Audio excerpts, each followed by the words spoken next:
Hello and welcome to the channel. Today we are taking a look here at the next part of our retrofit series.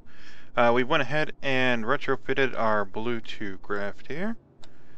So we're going to take a quick look at this. And I'll show you the changes we've made, and well, it's fairly simple, so it shouldn't take too long this time.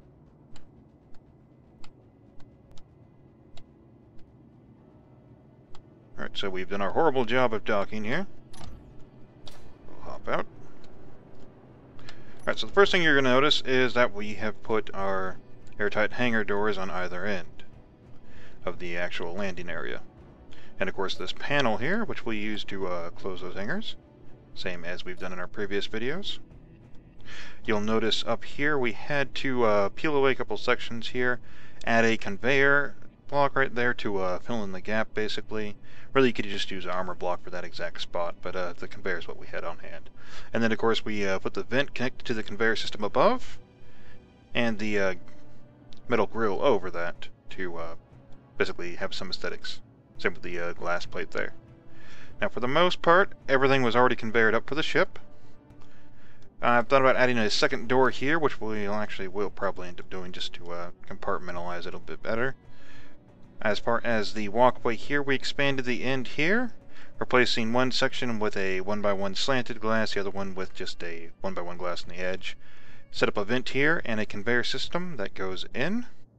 Vents into the main room here with the gyroscopes, and then the conveyor system goes up into the ceiling and carries over to the actual cargo area where there's several small cargo containers. It connects to an assembler and has some small reactors as well. You'll see the assembler is actually over here.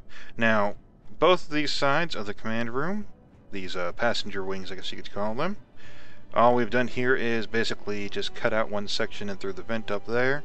We did have to put a conveyor piece to connect it to what is actually up above us here, which you'll also see that we replaced the tubing here with a conveyor piece to give a better solid connection here, because below us, rather than cut away, we'll just talk about it. Below us is the reactors and cargo container, and there's some more above us, of course. And we went ahead and put the oxygen tank just right here because it was the most convenient spot that was out of the way for it. This room has the one vent as well, and of course you'll have the vent on this side as well. So each of these compartments, which seal off from each other, they all have a vent in them. Now we take this up to the upper deck. Now you'll notice the beacon here, this is not airtight, so we had to go above and we had to shield it up, and we'll show you that in a minute. You'll see the conveyor from the path down below, the single vent we put over here because this was already an asymmetrical room. Now there's no vent in this room here, but the actual generator is set right here. We cut one section out of the wall, rotated it properly so it would connect to the conveyor system that was over there, and then just threw the generator down that way. Now lastly, you're going to get some explosive decompression here in a minute. We did add a second door there, so let's see how that works. We close that off, and there's no explosive decompression, which is great. Alright, so let's go take a look up here. You'll see we just put 3 window slits over these parts here because the beacon is basically just not airtight, so we needed to clear that out. And that's pretty much all we had to do for the Bluetooth design. Of course, there's a few minor aesthetics, like you might like having that conveyor block there, which is fairly easily fixed because you can cut away the sloped armor and throw this up here.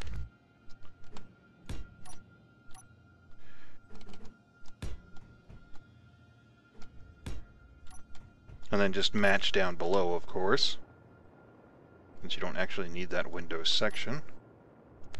So we could do something like this. And it adds a slightly different profile to this particular area here. It's not a bad looking profile either, but it's more just purely cosmetic basically. There's no obvious benefit to that other than if you happen to take shots there or damage, you'll have slight extra protection.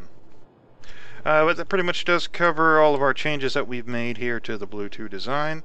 The one fatal flaw for it is that any shots here on this connector system will kill any oxygen pumping into the hangar bay. Of course, that does it for everything that's in the hangar bay, really.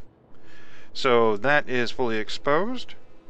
We've had a few message suggestions on what to do with the frame here. We'll still be taking those in. We'll probably go ahead and slate that for next Thursday to start working on the new frame with whichever updates come out then, since this week's updates were primarily based around improving existing features such as the oxygen system, which the explosive decompression they've added for that is really great. I've actually had some fun challenges working with this build here where it just sucked me out when I accidentally cut through the hole.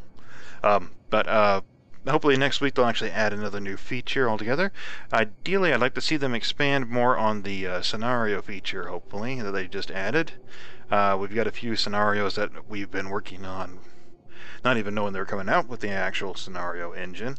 For example, one was to be a kind of a power system research station that has gone dark, and you're supposed to be the repair crew that goes to investigate, find out what's going on, and get it all working again. So basically in that idea, you come in with limited supplies, and one small craft, you have to land, you have to basically pick how you're going to actually get into the station, whether you're going to cut through some of the doors, or you're going to try to route power to them.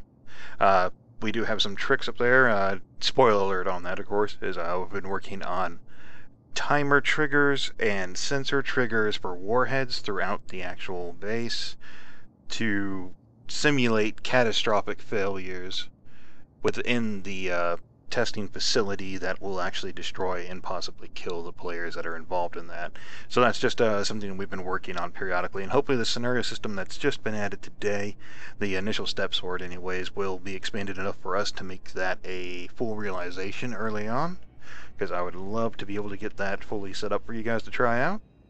And as always, I hope this was inspirational. Again, do let us know what suggestions you have for our framework there, or of course any questions you have or anything you'd like to see us try to focus on in any upcoming tutorials. Our tutorial series is certainly not complete, and actually we've been debating going over a rehaul on particularly the conveyor system with all the new items that came out in the last month.